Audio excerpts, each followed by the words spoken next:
አባይ ከሚያመርታቸው 5 የተለያዩ ካታጎሪ ፕሮዳክቶች መካከል ወተር ፕሩፍ የሆኑትን እናያለን። ይሄኛው ፕሮዳክታችን የወተር ቤዝድ የሆነ ሲሆን አክለሪክ ኢላስቶሜሪክ ይባላል። አክለሪክ ኢላስቶሜሪክ ቀለምን ስንጠቀም በመጀመሪያ ሰርፌሱን ማጽዳት ያስፈልጋል። አሮጌ ቀለም፣ አቧራ፣ አልጌ ወይም ሻጋታን በማስወገድ በከፍተኛ ግፊት በሚረጭ ውሃ ፕሬሸር ዋሸር ቦታውን በደንብ ማጠብ። ቀጥሎ ከ24 ሰዓት እስከ 48 ሰዓታት ውስጥ ሙሉ በሙሉ ቦታውን እንዲደርቅ ማድረግ ያስፈልጋል። ከዛም ስንጥቆች ካሉ መድፈን፣ ከ16 ኢንች በላይ የሆኑ ስፋቶችን መሙላትና ማስተካከል ያስፈልጋል። ቀጥሎ ፕራይመር መቀባት።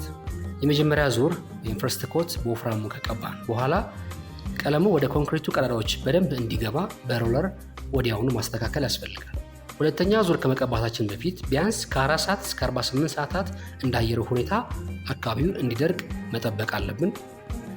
ሰከንድ ኮት ወይም ሁለተኛ ዙር ስንቀባ ምንም አይነት ጥቃቅን ቀዳዳዎች አለመቅረታቸውን ለማረጋገጥ ሁለተኛ ዙር በመጀመሪያው ላይ እንቀባለን። ብዙ ጊዜ ሙቀት በጣም ለሚበዛባቸው ቦታዎች ትላልቅ ህንፃዎች ወይም አዳራሾች ላይ ቴራሳቸው ላይ ከፍተኛ የፀሐይ ብርሃን ወይም ሙቀትን ስለሚሰበስብ በውስጠኛው ላለው ክፍል ከፍተኛ ሙቀትን ያስተጋባልና ያ ደግሞ የሚመች ለስራም ይሁን ለመኖሪያ የሚመች አይነት ኢንቫይሮንመንትን አይፈጥርልንም። ስለዚህ በዋነኝነት የምንጠቀመው ይሄንን የፕሮዳክት አይነት ለዚህ ነው። ቴራሱ ላይ ስንቀባው ከላይ የሚመጣውን ሙቀት ባውንስ ባክ አድርጎ ወደ ላይ መልሰውና ወደ ውስጥ ሰርጎ እንዳይገባ ይከላከላል ማለት ነው።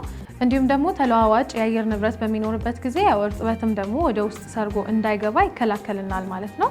እንዲሁም ደግሞ የመለጠጥ ወይም ኢላስቲክ ባህሪም ደግሞ በውስጡ ይገኛል የዚህ ፕሮዳክት። ይሄንኑ ፕሮዳክት ከአባይ ኤስዲ ቀለም በ25 ኬጂ አማራጭ ያገኙታል። አባይ ኤስዲ ቀለም ሁሉንም በጥራት። ስለ ምርትና አገልግሎታችን የበለጠ መረጃን ለማግኘት የዩቲዩብ ፔጃችንን ይከታተሉ።